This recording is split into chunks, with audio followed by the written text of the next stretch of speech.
ಒಂದ್ಸರಿ ಒಬ್ರು ಬಂದು ತುಳಸಿದಾಸರ ಹತ್ರ ಕೇಳ್ತಾರಂತೆ. ಕೆಲವಷ್ಟು ಬಾರಿ ನನಗೆ ದೇವ್ರ ಎದುರುಗಡೆ ಕುತ್ಕೋಬೇಕು ಅಂತ ಅನ್ಸೋದಿಲ್ಲ, ಪ್ರಾರ್ಥನೆ ಮಾಡಬೇಕು, ನಾಮಸ್ಮರಣೆ ಮಾಡಬೇಕು ಅಂತ ಅನ್ಸೋದಿಲ್ಲ. ಆದರೂ ನಾನು ಫೋರ್ಸ್ಫುಲಿ ಕುತ್ಕೊಂಡು ಅದನ್ನ ಮಾಡ್ತೀನಿ. ನನಗನ್ಸುತ್ತೆ ಆ ಥರ ಮಾಡೋದ್ರಿಂದ ಅದರಿಂದ ಏನೂ ಫಲ ಸಿಗೋದಿಲ್ಲ, ನಾನು ಸುಮ್ಮನೆ ಮಾಡ್ತಾ ಇದ್ದೀನಿ ಅಂತ. ಅದಕ್ಕೆ ತುಳಸಿದಾಸರು ಹೇಳ್ತಾರಂತೆ, ನೀವು ಭೂಮಿಗೆ ಬೀಜ ಬಿತ್ತಬೇಕಾದ್ರೆ ಉಲ್ಟಾ ಬಿತ್ತುತ್ತಾ ಇದ್ದೀರೋ, ಸೀದಾ ಬಿತ್ತುತ್ತಾ ಇದ್ದೀರೋ, ಅದರಿಂದ ಯಾವುದೇ ಡಿಫ್ರೆನ್ಸ್ ಆಗೋದಿಲ್ಲ. ಬಿತ್ತೋದು ಮುಖ್ಯ. ಬೀಜ ತಾನು ಹೇಗೆ ಮೊಳಕೆ ಹೊಡೆದು ಸಸಿ ಆಗಬೇಕು ಅನ್ನೋದನ್ನ ತಾನು ಕಂಡ್ಕೊಳ್ಳುತ್ತೆ. ಹಾಗೆ ಪ್ರಾರ್ಥನೆ, ದೇವರ ಎದುರುಗಡೆ ಕುತ್ಕೊಳ್ಳೋದು ಕೂಡ.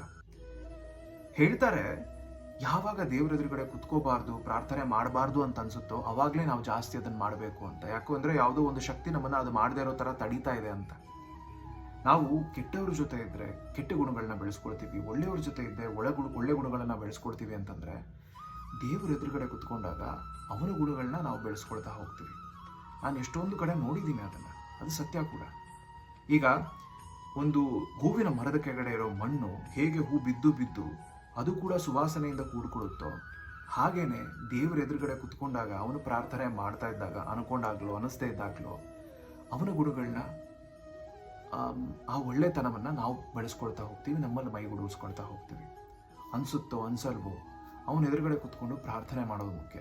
ಅದರಿಂದ ಸಿಗಬೇಕಾಗಿರೋ ಫಲಗಳು ಸಿಕ್ಕೇ ಸಿಗ್ತವೆ. ಯೋಚನೆ ಮಾಡಿ.